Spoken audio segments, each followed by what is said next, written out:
इंद्र कुमार समृद्धि financial solution से मैं आज आपके सामने मेरा जो कैटेगरी है लाइफ इंश्योरेंस की है। ठीक है, मैं आपको थोड़ा सा कुछ कॉन्सेप्ट बताना चाह रहा हूँ जो फाइनेंशियल प्लानिंग कैसे करनी चाहिए उसमें थोड़ा सा आपको बताना चाहूँगा। हाँ जी, हाँ जी, ये कुछ अचीवमेंट्स है मेरी। इसको हम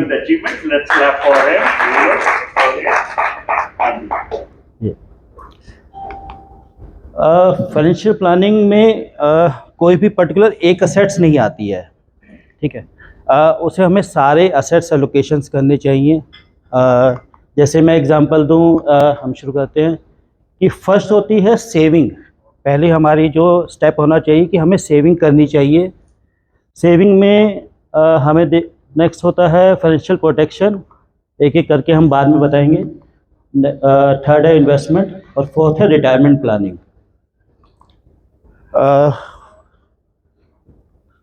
नेक्स्ट फर्स्ट में सेविंग में आपका आता है कंटीजेंसी फंड्स।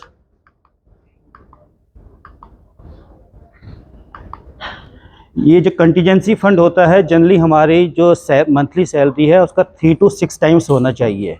ठीक है, ये उस फंड्स में होना चाहिए जो हमारा लिक्विड हो।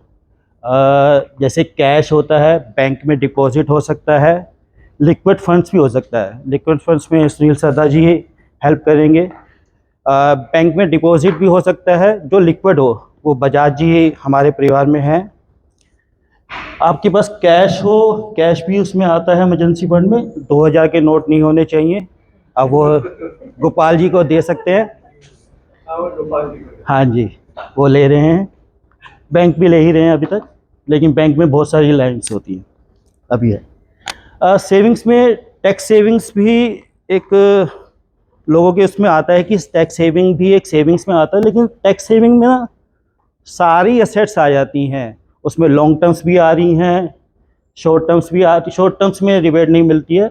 तो मैं ये बताना चाहूँगा कि इमरजेंसी फंड में टैक्स सेविंग्स नहीं आती हैं, उसमें सारी मिक्सचर ऑफ असेट्स है। नेक्स्ट है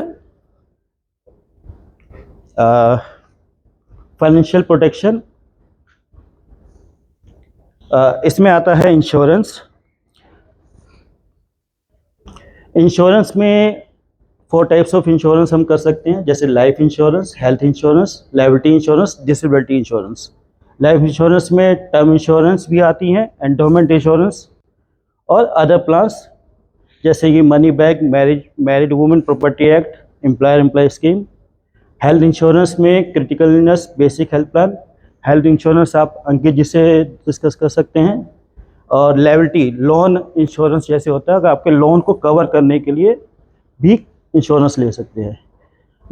नेक्स्ट है डिसेबिलिटी इंश्योरेंस, जो पर्सनल एक्सीडेंटल भी आता है। इंश्योरेंस में मैं आपको कुछ फैक्ट बताऊंगा या कुछ पॉइंट्स हैं। जैसे इंश्योरेंस फैमिली के लिए होती है, आपके लिए नहीं होती है।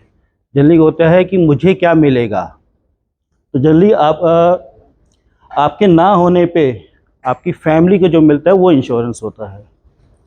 और हमें कभी भी इंश्योरेंस को काउंट नहीं करना चाहिए, हमें वे करना चाहिए कि मेरा इंश्योरेंस कितना है। जो इसमें ह्यूमन लाइफ वैल्यू आती है, जो थंब रूल है ह्यूमन लाइफ वैल्यू का, 10 टाइम्स ऑफ एनुअल इनकम आपकी एक इंश्योरेंस होनी चाहिए। इंश्योरेंस में रिटर्न्स मैं कहूँगा 200% से 7% है जो इंश्योरेंस में मिलता है। और अगर आपके गोल्स लॉन्ग टर्म है तो इंश्योरेंस में जो प्लान्स हैं वो लॉन्ग टर्म क्यों नहीं है। नेक्स्ट है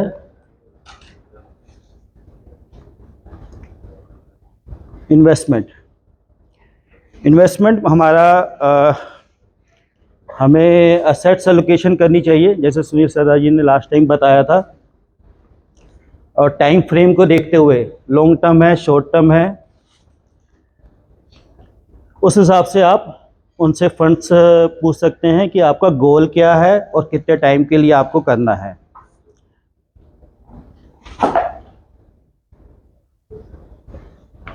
इसमें मैं बता देता हूँ, शॉर्ट टर्म गोल्स में liquid funds, cash fund, ultra short term funds आते हैं। ये सारे आप सुनील सरदा जी से पूछ सकते हैं। अभी डिटेल में भी वो है उनकी प्रेजेंटेशन। नेक्स्ट आता है रिटायरमेंट। रिटायरमेंट एक आज की डेट में बहुत एक ज़रूरत वो बन गई है सबकी। हर कोई शॉर्ट टर्म गोल्स को पूरा करने के चक्कर में आगे अपना जो रिटायरमेंट प्लान है वो नहीं कर पाता।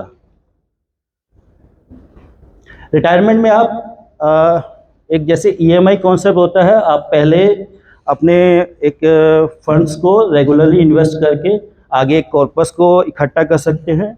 उसमें पीएफ आता है, एनपीएस आता है, म्यूचुअल फंड्स भी आते हैं और पेंशन प्लान्स भी आते हैं एलआईसी के। और या अगर आपके पास एक लमसम पैसा है, उसको आपने एक इन्वेस्ट कर दिया और उसके बाद आप उसको एन्युटी में ले सकते हैं। उसमें म्यूचुअल फंड्स भी आते हैं, जो सिस्टमेटिक विड्रॉल फंड्स आते हैं, एन्युटी, एलआईसी, पेंशन और रेंटल इनकम प्रॉपर्टी में लगा सकते हैं। ये एक फाइनेंशियल प्लानिंग का पूरा चार्ट है कि आपको स्टेप वाइज क्या क्या करना चाहिए, पहले क्या करना चाहिए और बाद में क्या करना चाहिए। ये एक आपका बेसिक वो हो गया कि हमें एक सेविंग के हिसाब से हमने कर दिया। और दूसरा मैं एक और बताना चाहूँगा कि इन्वेस्टमेंट को आप दूसरे तरीके से भी आप देख सकते हैं। जैसे मैं फर्स्ट है उसको मैं डिफरेंशिएट करना चाह रहा हूँ। पहली इन्वेस्टमेंट होती है जिसमें रिस्क होता है। म्यूचुअल फंड्स और शेयर्स होते हैं जिसमें इंटरेस्ट रेट हमें कहा जाता है और होता भी है 12% से 15% अगर आप लॉन्ग टर्म है तो। लिक्विडिटी हमेशा हाई होती है, उसमें कभी भी पैसा निकाल सकते हैं। लिक्विडिटी हाई होने के कारण जल्दी पैसा निकल जाता है। और जैसे होता है कि एडवाइज़र आपके बताते हैं कि अगर ये आप रोक सकते हैं पैसे को, आप मत निकालिए, अभी आपका जो गोल है वो पूरा नहीं हो पाएगा। लेकिन इसमें एक चीज़ और होती है कि इसमें कैपिटल और इंटरेस्ट नॉन गारंटीड होता है और आपका होना ज़रूरी है इस गोल को पूरा करने के लिए, जो इंश्योरेंस के थ्रू हम वो बताने की कोशिश करते हैं। दूसरा सेकंड है सेविंग, जिसमें FD, RD, PPF, post office, FD Bajaj ji करते हैं हमारे यहाँ पर। और इसमें भी कैपिटल गारंटीड होती है और इंटरेस्ट रेट 6 to 7% अब चल रहा है, जो अब गिरने वाले हैं थोड़े टाइम में, और आपको होना ज़रूरी है। कैपिटल गारंटी एलआईसी सेव, इसमें होता है कि आपका जो इंश्योरेंस में जो कैपिटल है वो गारंटीड रहती है। इंटरेस्ट रेट भी 6 to 7% गारंटीड मिलेगा। और मनी जो आपका फ्यूचर में 20 साल के बाद चाहिए वो आप अभी से डिसाइड कर सकते हैं कि मुझे इतना चाहिए या मेरे बच्चों को इतना चाहिए। टैक्स फ्री पहले था 31 मार्च 23 तक, अब 5 लाख के बाद ऊपर टैक्सेबल कर दिया इन्होंने, गवर्नमेंट ने। ये मेरा कॉन्टैक्ट नंबर है। Thank you.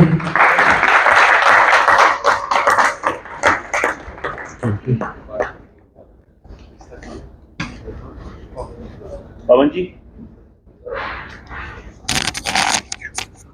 रविंद्र।